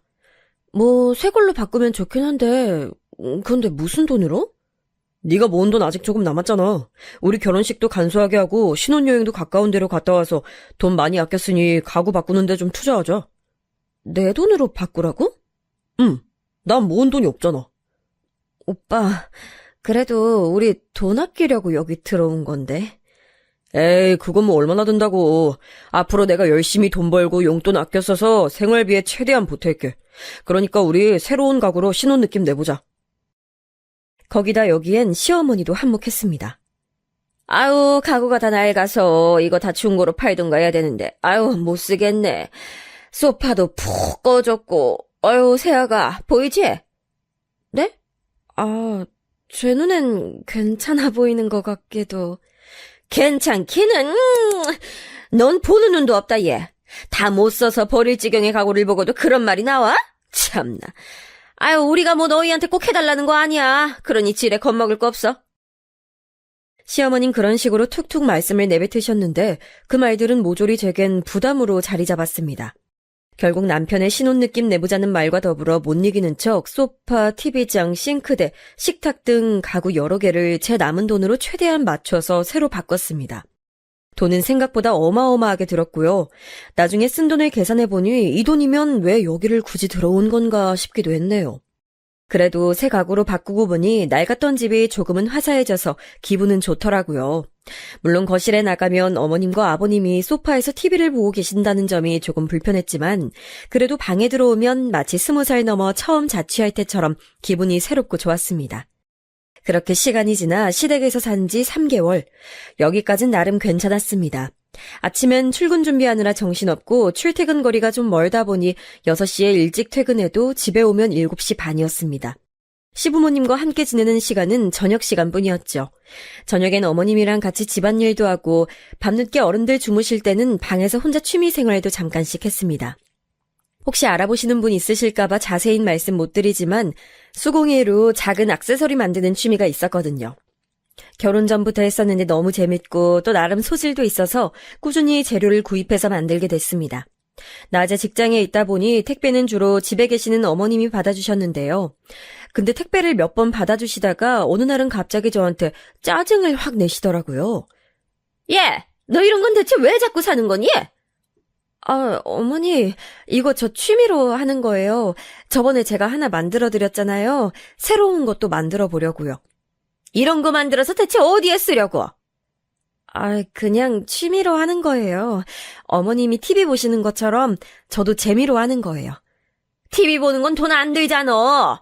방도 좁은데 이런 쓰잘데기 없는 거 자꾸 사다가 쌓아놓지 말고 애 만들 생각이나 해라. 밤마다 이딴 거나 만들고 있으니 아유, 이거 뭐 어디다 쓰지도 못하는 거 뭐 한다고 자꾸 만드는지, 아유. 어머님은 어느 순간부터 제가 취미 생활하는 게 언짢으셨나 봐요. 제가 제 돈으로 제 방 안에서 조용히 하는 건데도 싫어하시더라고요. 왜 그러시는지 이해가 안 돼서 남편에게도 슬쩍 말해봤지만 짜증만 돌아왔습니다. 그래, 엄마 말이 맞아. 나도 거슬렸다고. 엄마 말대로 그거 재료 좀 작작 사라. 우리 돈 모아서 분가하기로 한 거 아니었니? 이거 재료비 얼마나 한다고 그래. 끼케야 한 달에 몇만 원인데 자기는 담배값으로 일주일에 몇만 원씩 나가잖아. 담배랑 이거랑 같냐? 담배는 안 피우면 금단 현상이 있으니까 어쩔 수 없이 피우는 거라고. 그럼 담배를 끊으면 되는 거 아니야. 진짜 어이없네. 아유, 말이 안 통한다. 됐다. 시끄럽게 하지 말고 말 걸지 마. 짜증나니까. 남편은 인상을 팍 쓰더니 이불을 걷어차고 돌아 누웠습니다. 도대체 왜 제가 제 취미 활동으로 이런 구박을 받아야 하는 건지 달래줄 줄 알았던 남편마저 그렇게 말하니 너무 섭섭했어요. 결혼 전에 자상했던 남편은 어느 순간부터 짜증이 늘고 성격이 이상하게 변했습니다. 남편뿐만이 아니었어요. 결혼 초반에는 남편과 싸우면 중재 입장을 취하시던 시부모님도 어느 순간부터는 잘잘못을 따지지 않고 무조건 남편 편을 드시더라고요. 본인 아들이 회사에서 스트레스를 많이 받으니 저보고 이해하라면서요. 저도 맞벌이 하니까 스트레스 받는 건 똑같은데 말이죠. 그래도 본인 아들이 성격이 꼼꼼하고 완벽주의 성향이라 저랑 스트레스 받는 양이 다르다네요. 저보고 어디 가서 이렇게 세심하고 꼼꼼한 남편 만날 수 있을 줄 아냐면서 남편이 공무원 합격만 했어도 저랑 결혼하는 거 반대했을 거라는 막말까지 하시더라고요. 어머님, 말씀이 너무 심하신데요? 반대라뇨. 어떻게 그런 말씀을. 내가 누누이 말하잖니. 얘 그릇이 큰 애다. 뭘 해도 될라라고. 근데 네가 괜히 쪼잔스러운 걸로 싸움 걸어 애 스트레스 받게 하고 기죽이면 나가서 일을 제대로 할 수 있겠니? 그게 난 불만이라는 거야. 가뜩이나 일하느라 힘들고 스트레스 받는 애를 왜 쥐잡듯 잡고 볶아대? 우리 땐 여자면 그저 순종하고 남편 뒷바라지 하는 게 도리였어. 내가 너한테 뭐 큰 거 바라니? 도리만 하라고, 도리만! 어이가 없어 말이 나오지 않았어요. 이렇게 시부모님이 저를 막대하기 시작하면서 간섭도 점점 심해졌습니다. 나중엔 점잖으시던 아버님까지 가세해서 저를 힘들게 하시더라고요. 심지어 아버님의 행동은 정말 다른 의미에서 소름이 끼쳤습니다. 언젠가부터 아버님은 매일매일 제가 퇴근하는 시간을 30분 단위로 체크하면서 오늘은 왜 늦었는지 본인에게 보고하게끔 하셨습니다.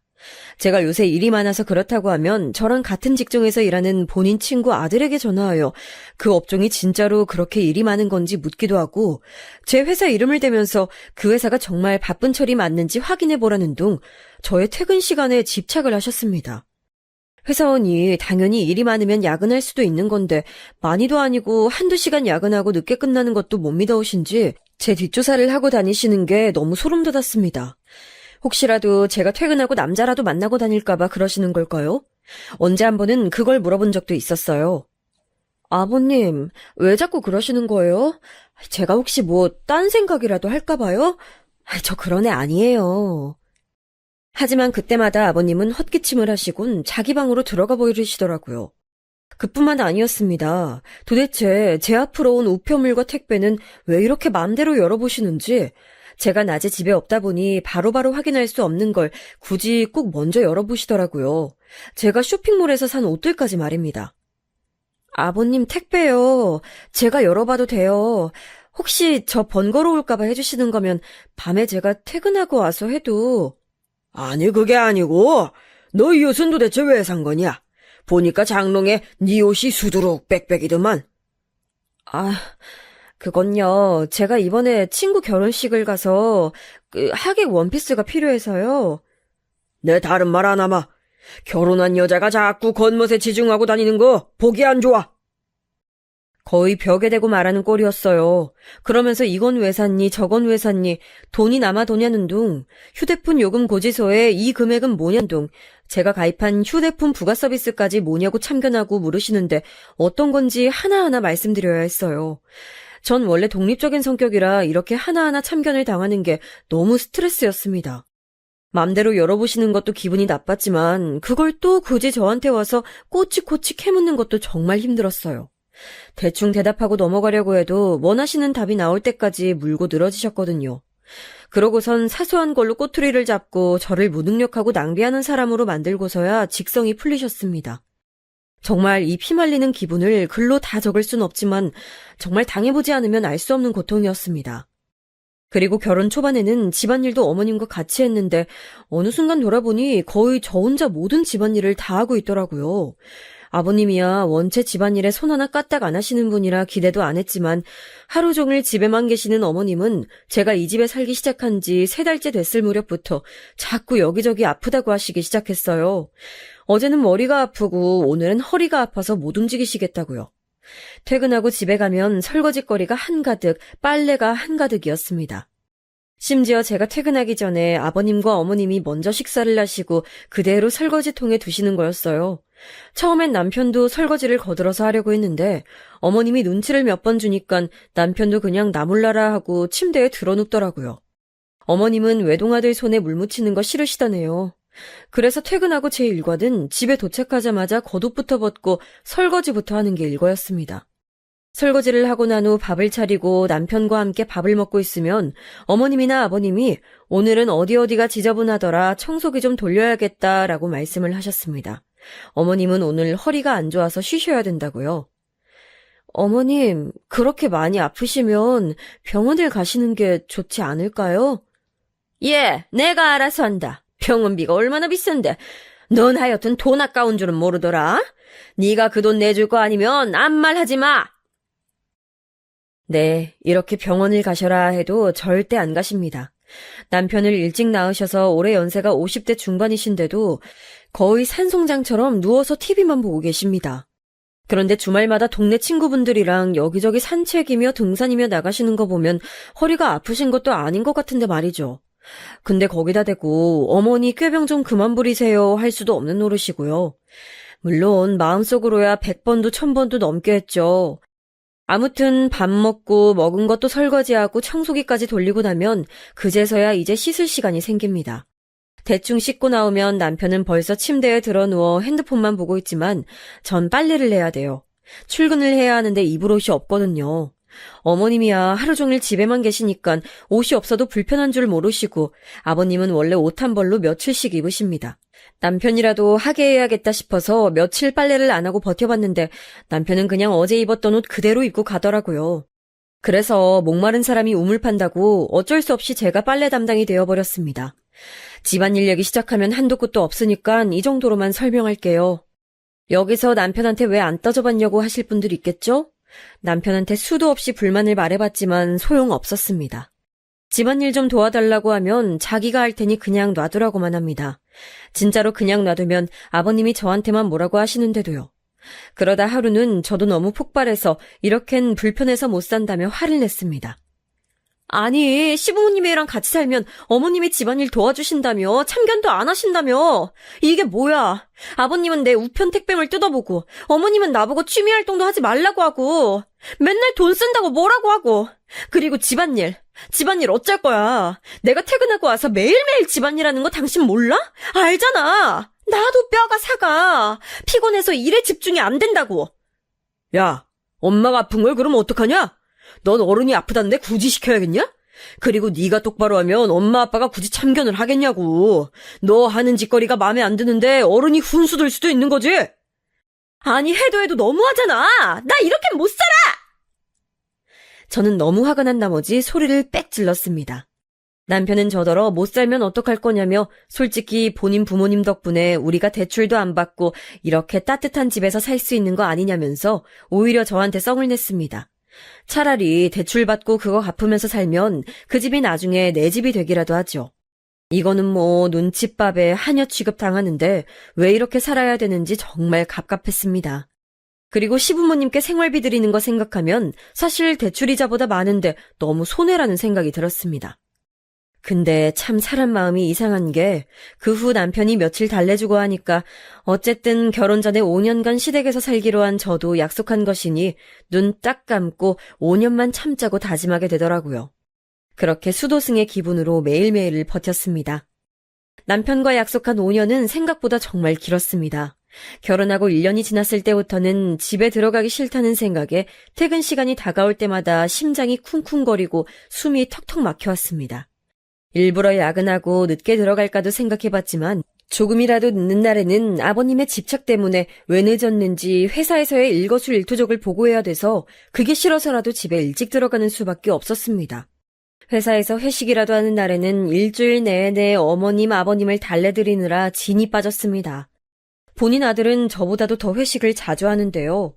결혼한 여자는 회식도 가면 안 되고 일찍 다녀야 되고 결혼한 여자한테 회식을 가자고 하는 회사가 미친 거랍니다. 그딴 회사 때려치우랍니다. 답답하고 속상한 마음에 친구들하고 만나서 하루 종일 수다 떨고 싶어도 저를 하루 종일 감시하는 시부모님 때문에 맘대로 친구들 만나러 나가지도 못했습니다. 너 오늘도 못 나와? 야, 네 얼굴 잊어버리겠어. 우리가 니네 시댁으로 가야 되냐? 어? 미안해. 다음에 만나자 꼭. 나도 너네 너무 보고 싶다. 늘 그렇듯 아쉽게 친구들과 통화로 섭섭한 기분을 달래고 하루를 마무리해야 했죠. 친구들은 니네 시댁 정말 이상하다며 욕하고 진심으로 걱정도 해줬지만 저로선 참을 수밖에 없었습니다. 그 5년이란 기간 때문에 말입니다. 물론 주말도 예외는 아니었어요.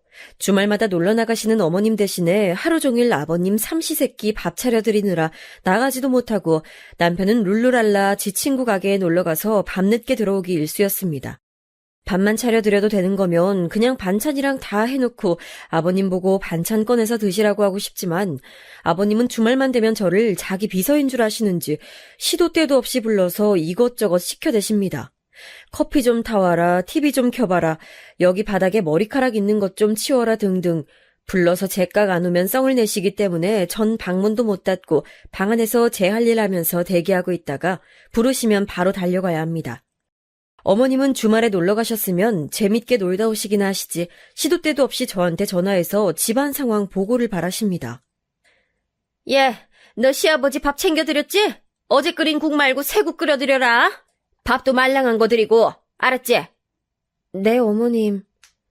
집안 상황이라고 해봤자 남편은 놀러 나가고 아버님은 소파에 누워서 TV 보시는 것밖에 없는데 굳이 1시간에 한 번씩 전화해서 너희 아버지 밥은 챙겨드렸냐, 반찬 뭐 해드렸냐, 거실 청소했냐, 빨래는 흰 빨래, 색깔 빨래 나눠 빨아라.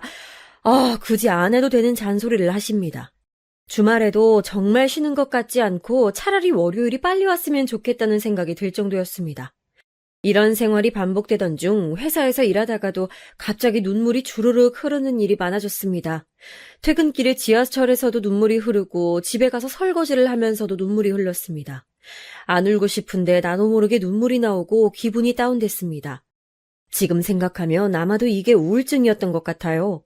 기분이 안 좋을 때 누가 말을 걸면 내가 바보가 된 것처럼 머릿속에서는 10마디의 말을 하는데 입 밖으론 겨우 한마디 내뱉는 이상한 현상이 자꾸 생겼습니다. 회사에 있다가도 어머님이나 아버님한테서 전화가 오면 갑자기 심장이 터질 듯이 뛰고 머리랑 눈이 핑핑 돌면서 숨쉬기가 힘들었습니다. 처음엔 혈압이나 심장에 문제가 있는 줄 알고 내과에 가서 검사를 받았는데 공황 증세라고 하더군요. 의사 선생님이 지금은 회사에 있을 때에만 증상이 나타나니깐 그나마 다행인데 나중에 혼자 있을 때 증상이 나타나면 당장이라도 죽을 것 같은 느낌이 들 수 있다고 정신과를 추천해 주셨습니다. 전 정말 어릴 때부터 제가 독하고 정신력이 강하다고 생각했는데 시댁 문제로 이렇게 멘탈이 무너질 줄은 정말 몰랐습니다. 아니, 이렇게 약한 사람인 줄 몰랐어요. 그 후로 정신과에 가서 우울증 약을 처방받고 매일 자기 전마다 약을 먹는 생활이 시작됐습니다. 자기 전 약을 먹을 때마다 내가 왜 시댁 때문에 이러고 살아야 하는지 가슴을 치며 속으로 정말 신세한탄도 많이 했습니다. 남편한테는 우울증 때문에 정신과 갔다 왔다고 말했지만 별로 대수롭지 않게 생각하더라고요. 야, 요즘 정신과 약 많이 타먹더라. 내 친구도 먹어. 그거 뭐 별거 아니야. 곧 지나가니까 너무 심각하게 생각하지 마. 자기 부모님 때문인 거 다 알면서 그렇게 말하는 남편의 모습이 얼마나 꼴보기가 싫던지 속으로 남편을 할퀴고 때리는 장면을 몇 번이나 상상했습니다. 저희 부모님께는 죄송해서 말씀드리지 못했습니다. 처음엔 결혼하기 전에 시댁에 들어가서 살아야 된다고 했을 때 부모님이 걱정을 하셨었는데 결국 이렇게 딸이 망가진 모습을 보면 너무 속상해하실 것 같아서요. 시댁에서 힘든 일이 있을 때마다 차마 엄마 아빠한테는 말도 못하고 행복하게 사는 척 했습니다. 친구들한텐 가끔 시댁욕 남편 욕하긴 했지만 그걸로 다 풀리지도 않았고요. 정말 세상에 저 혼자밖에 없는 기분으로 하루하루를 살았습니다. 밤마다 코골며 자고 있는 남편 옆에서 이불을 뒤집어 쓰고 숨죽여 온 날도 정말 많았어요. 그렇게 눈물로 보낸 시간이 5년이었습니다. 글로 다 표현할 수 없을 만큼 힘들었어요. 그래도 이제 분가를 할 수 있다는 생각에 기분이 약간은 좋아졌습니다. 약속한 분가를 위해 남편과 집을 알아보러 다니던 중 회사 근처에 작지만 괜찮은 집을 발견해서 계약을 하게 됐습니다. 대출을 끼긴 했지만 그래도 우리 부부만의 집이 생긴다는 게 너무 좋았습니다. 그리고 무엇보다 시댁하고도 거리가 꽤 있어서 시부모님이 굳이 집에 자주 찾아오시진 않으시겠구나 하고 생각했습니다. 계약한 집은 방 3개짜리 집이었는데 작은 방 하나를 옷방으로 쓰면 방 하나가 남아서 그 방은 제 작업실로 쓰면 되겠다고 생각했습니다. 취미로 시작한 공예가 점점 발전해서 지금은 입소문으로 간간히 주문이 들어와 인터넷으로 판매하고 있었거든요. 어차피 주말마다 밖에 나가지도 못하다 보니 집에서 꾸준히 만들다가 나름 부업이 돼버렸습니다. 운이 좀 좋았던 것 같아요. 집을 계약한 후 남편과 집을 어떻게 꾸밀지에 대해서 얘기하고 있었습니다. 여보, 그 작은 방 하나 남잖아. 그거 내 작업실로 쓰면 어떨까? 작은 방? 작은 방이 왜 남아? 우리 안방이 침실이고 작은 방 하나는 옷방으로 쓸 거잖아. 그럼 나머지 방 하나는 어디에 쓸 건데? 근데 꼭 잠을 안방에서 자야 하나? 작은 방에서 자는 게 더 아늑하지 않나? 무슨 소리야.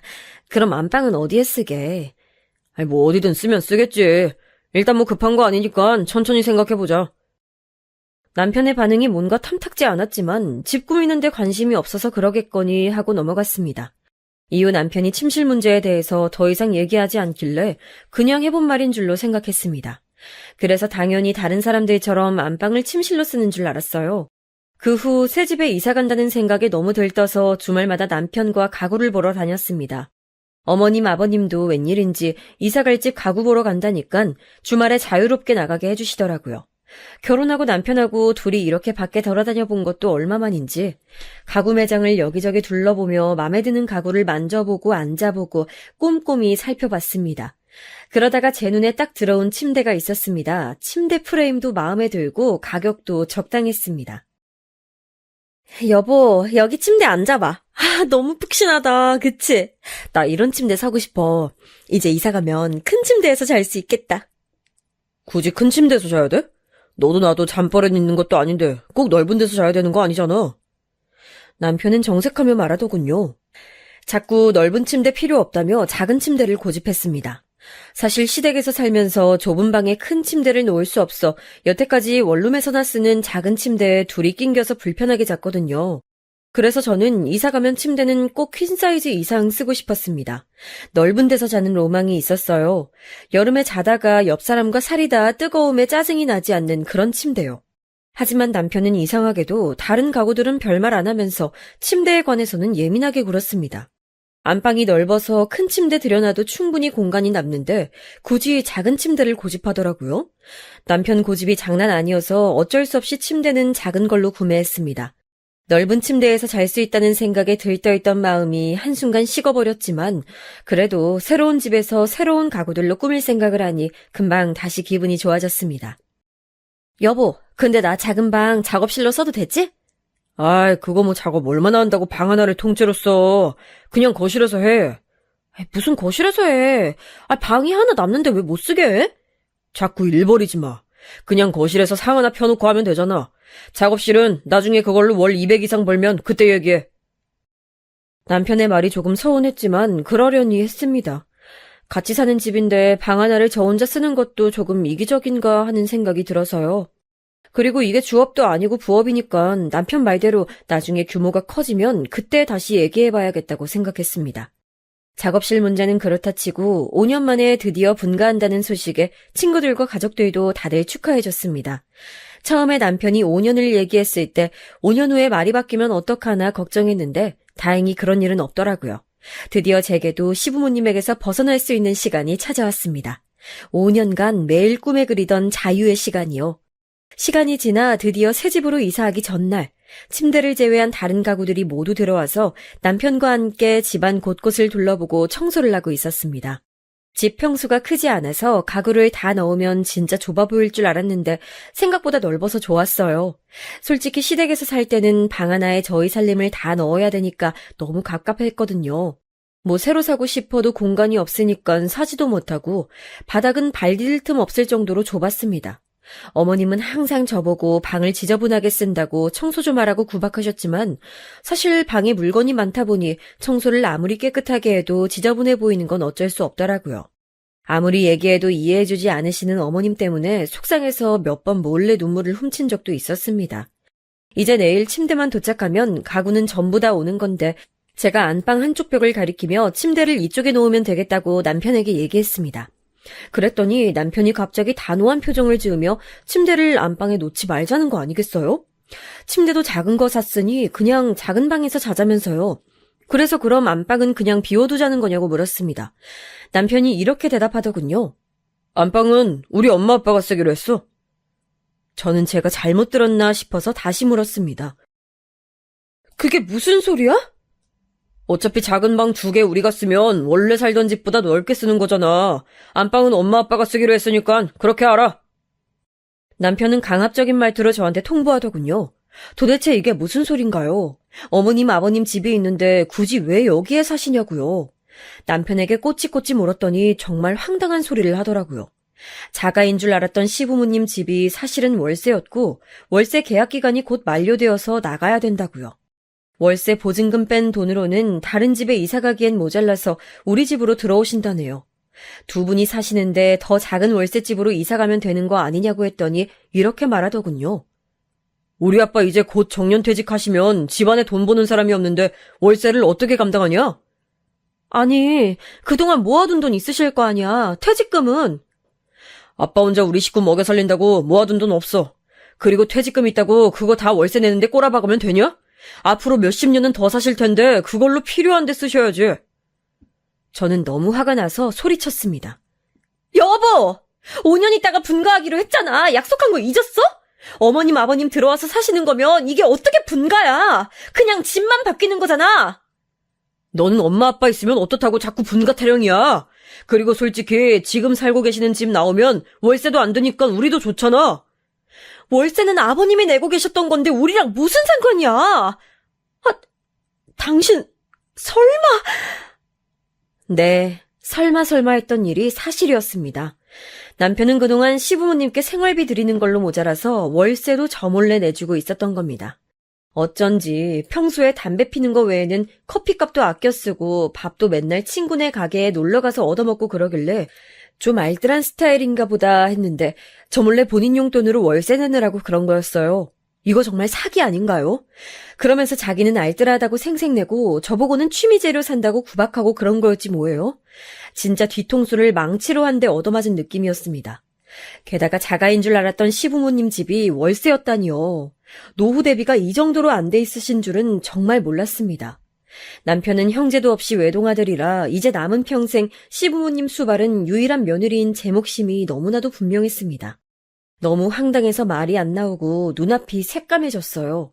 그때 띵동 하고 초인종 울리는 소리가 들렸습니다. 누구세요? 예, 가구 배달입니다. 문을 열어보니 커다란 퀸사이즈 침대가 배달되어 집 안으로 들어오고 있었습니다. 저한텐 한마디 상의도 없이 부모님 침대를 새로 사서 저희 집으로 배달시킨 거였어요. 여보, 이러려고 우리 침대 작은 거 사자고 한 거야? 제가 화가 나서 남편에게 따지자 대답은 안 하고 방으로 피해버리더라고요. 정말 해도 너무한 거 아닌가요? 제가 그렇게 큰 침대 사자고 할 때는 박박 우기면서 못 사게 하더니 부모님 침대는 왜 큰 걸로 사서 우리 집으로 배달시키냐고요.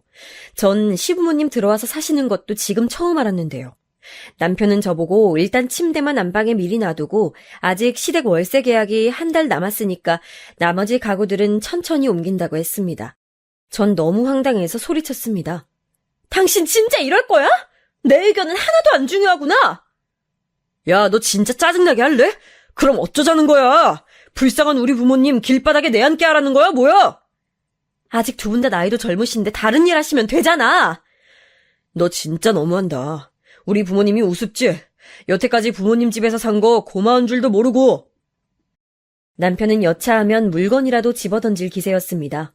정말 TV에서나 보던 막장 스토리가 저한테도 일어날 줄 누가 알았겠나요?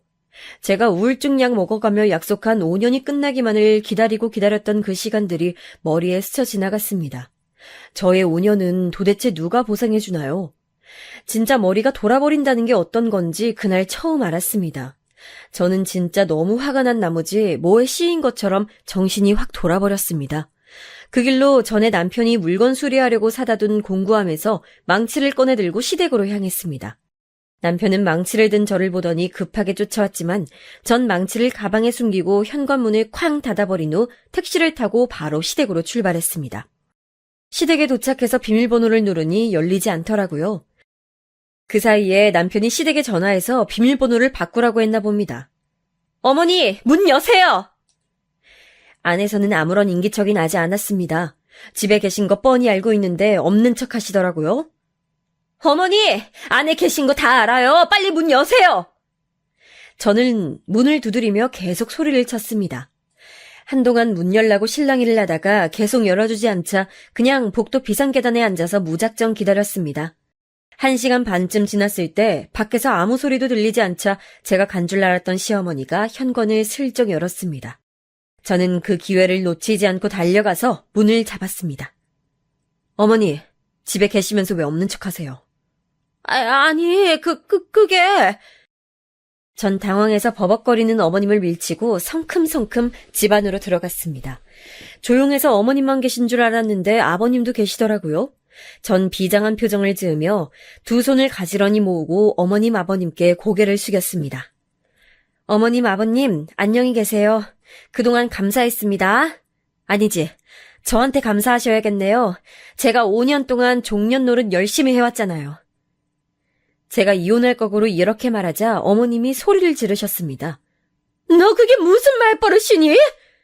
맞잖아요. 제가 그간 이 집 청소 빨래 다 해드렸고 봐드렸으니 그게 종이죠. 거기다 어머니 아버지가 절 그렇게 대접하셨고요. 그런데요 어머님, 이제 새 집에서 아들이랑 같이 사시려면 제가 사드린 가구들은 필요 없으시겠네요. 이미 살림살이 다 갖춰놓은 집안에 몸만 들어가시면 되잖아요. 전 말이 끝나자마자 가방에서 망치를 꺼내 TV장을 내리쳤습니다. 평소에 망치질이라곤 해본 적도 없던 제가 전 먹던 힘까지 쥐어짜내서 있는 힘껏 내리치고 또 내리쳤습니다. 어머님과 아버님은 저보고 미쳤냐고 소리치며 제 양팔을 마구잡이로 붙잡았습니다. 저 안 미쳤고요. 어차피 제 돈으로 산 건데 제 마음대로 해도 되는 거잖아요. 안 그래요? 5년 동안 내가 이 집에서 마음대로 할 수 있었던 건 단 하나도 없었는데 이 정도는 해도 되잖아요. 저를 말리는 어머님 아버님과 몸싸움을 하며 팔이 닿는 대로 전부 부수고 또 부쉈습니다. 물건을 부수면서도 눈에서는 눈물이 하염없이 흘렀습니다. 눈앞이 뿌예서 잘 보이지 않아 그냥 보이는 대로 다 부쉈던 것 같아요. 그러던 중 현관문이 열리더니 남편이 집 안으로 들어왔습니다. 제가 연락을 안 받으니 불안했는지 시댁으로 찾아온 겁니다. 야, 너 미쳤어? 남편이 저한테 달려들었지만 전 아랑곳하지 않고 부엌으로 가서 식탁을 망치로 내리쳤습니다. 제가 미친 사람처럼 망치를 들고 날뛰니 막상 무서운지 적극적으로 말리지도 못하더라고요. 전 남편을 노려보며 말했습니다. 왜? 네 머리통도 내리쳐주리? 남편은 얼굴이 시뻘개져서는 어이가 없다는 표정으로 콧김만 내뿜었습니다. 전 이 상황에서 잘못을 빌기는커녕 뻔뻔하게 저한테 화를 내는 남편과 시부모님의 모습에 정말 치가 떨렸습니다. 다시 다른 가구들을 계속 부수고 있는데 시끄러운 소리에 찾아온 이웃들 때문에 어쩔 수 없이 망치질을 멈췄습니다. 전 그 길로 아무 말 없이 가방을 챙겨 집을 나와 친정으로 향했습니다. 택시를 타고 친정을 가는데 눈물이 하염없이 흘렀습니다. 내가 여태 5년 동안 고생한 건 도대체 무엇이었는가를 아무리 고민해봐도 답이 나오지 않았습니다. 부모님 속상하실까봐 여태 아무 말도 안 했는데 차라리 진작 말씀드렸으면 부모님이 먼저 나서서라도 이혼하라고 하셨지 않았을까 하는 생각이 들었습니다. 남편과 시부모님한테서 전화가 계속 오길래 휴대폰 전원을 꺼버리고 시뻘개진 눈으로 친정집에 도착하니 엄마 아빠가 놀라시더라고요. 엄마, 아빠. 아니, 너 이 시간에 무슨 일이야? 왜 울어? 네, 여기까지가 3일 전까지 있었던 일들입니다. 이후로 저는 친정집에서 부모님께 그간 있었던 일들을 모두 말씀드렸고 아빠께서는 저한테 그딴 집 구석 가만 안 둔다면서 당장 이혼하라고 난리가 나셨습니다. 엄마는 그래도 시부모님이랑 같이 살지 않는다는 조건에 남편이 동의하고 싹싹 빈다면 이혼은 다시 한번 생각해보라고 하시네요. 저도 지금은 머리가 너무 멍해서 어떻게 해야 될지 잘 모르겠습니다. 친구들은 당연히 당장 이혼하라고 하는 상황이고요. 저도 머리로는 당장 이혼해야 된다고 생각하는데 막상 또 어린 나이에 결혼해서 남들보다 일찍 이혼녀가 된다는 사실에 망설여지는 것도 사실입니다. 요즘 세상에 이혼은 흠이 아니라지만 그래도 막상 제 일이 되니까 쉽게 결정하기가 어렵네요. 엄마 말대로 남편이 잘못을 빌고 원래 계획대로 분가를 난다면 부부 사이가 조금 나아지지 않을까 싶기도 하고요. 남편이 원래 나쁜 사람은 아니었으니까요. 이번 주 안에 결정을 내리고 싶은데 어떻게 하면 좋을까요? 이혼만이 답일까요? 아마도 며칠은 더 고민을 해봐야겠죠. 하지만 지금 심정으론 남편도 시부모도 단 1분 1초도 같이 있고 싶지 않은 게 솔직한 마음입니다. 세상에 드라마에서만 나오던 일이 저에게 일어날 줄이야. 평범하게 사는 게 가장 어렵다는 말을 어디선가 들었는데 그 말이 지금 너무나도 와닿는 순간입니다. 평범하고 무난한 결혼 생활을 하시는 분들이 정말 부럽기도 하고 존경스럽기도 한 밤이네요. 여러분 가정에는 항상 평화와 행복이 가득하시길 바라겠습니다. 제 긴 이야기를 들어주셔서 정말 감사합니다.